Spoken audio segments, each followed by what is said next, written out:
नमस्कार. आज आहे पहिली माळ आणि दुर्गेचं पहिलं रूप म्हणजे शैलपुत्री देवी.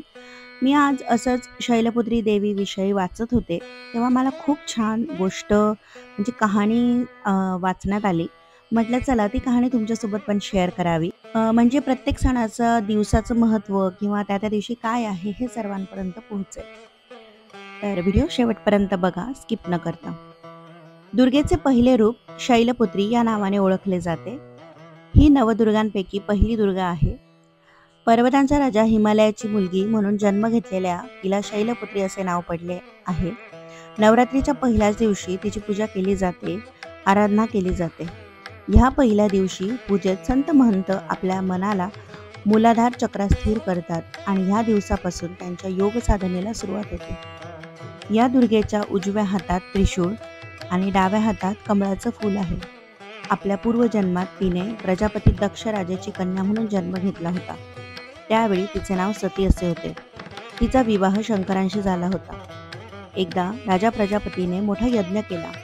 या यज्ञासाठी त्याने सर्व देवदेवतांना निमंत्रित केले होते, परंतु त्याने शंकराला निमंत्रित केले नव्हते. आपले वडील मोठा यज्ञ करणार असल्याचे समजल्यानंतर सतीला तिथे जाण्याची तीव्र इच्छा झाली. तिने आपली इच्छा शंकरांजवळ प्रकट केली. तेव्हा शंकराने तिला सांगितले की प्रजापती दक्ष काही कारणास्तव माझ्यावर नाराज आहे. त्यांनी सर्व देवदेवतांना यज्ञासाठी बोलवलेले आहे, परंतु मला मुद्दामून यज्ञाचे निमंत्रण दिले नाही. अशा परिस्थितीत तू तिथे जाणं मला योग्य वाटत नाही. शंकराने समजावून सांगितले तरी सुद्धा त्यांचे समाधान झाले नाही. वडिलांचा यज्ञ पाहणे तसेच आपली आई व बहिणींना भेटण्यासाठी तिचे मन व्याकुळ झाले होते. तिचा आग्रह पाहून शंकरांनी तिला यज्ञासाठी जाण्यास परवानगी दिली. सती वडिलांच्या घरी गेल्यावर कुणीही तिचे स्वागत केले नाही. तिला कुणीही आदराची वागणूक दिली नाही. आई आणि बहिणींनी तिला देखील गळाभेट दिली नाही. सर्वजण तिच्याकडे पाहून तोंड फिरवत होते.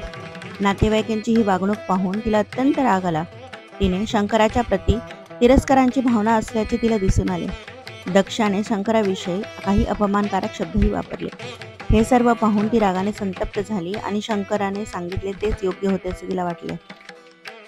आपण तिथे येऊन खूप मोठी चूक केली आहे याची जाणीव तिला होऊन नवऱ्याचा अपमान सहन न झाल्याने तिने स्वतःला योगाग्नीत जाळून घेतले.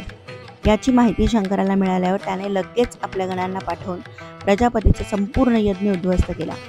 सतीने पुढील जन्मात शैलराज हिमालयाच्या कन्येच्या रूपात जन्म घेतला. ह्यावेळी ती शैलपुत्री या नावाने प्रसिद्ध झाली. पार्वती, हेमवती हे तिचेच नाव होते. शैलपुत्री देवीचा विवाह देखील शंकरांशी झाला होता. पूर्वजन्माप्रमाणे या जन्मीही ती शंकराचीच अर्धांगिनी बनली. म्हणून नवदुर्गांपैकी प्रथम शैलपुत्री दुर्गेचे महत्त्व आहे आणि शक्ती अनंत आहे. किती सुंदर कहाणी आहे. आता ही जी शैलपुत्री देवी आहे तिच्या कपाळावर अर्धचंद्र स्थापित आहे. देवीच्या उजव्या हातात त्रिशूल आहे, तर डाव्या हातात कमळाचं फूल आहे. नंदी हे शैलपुत्री देवीचं वाहन आहे, म्हणून शैलपुत्री देवीला ऋषभारूढ असेही संबोधले जाते.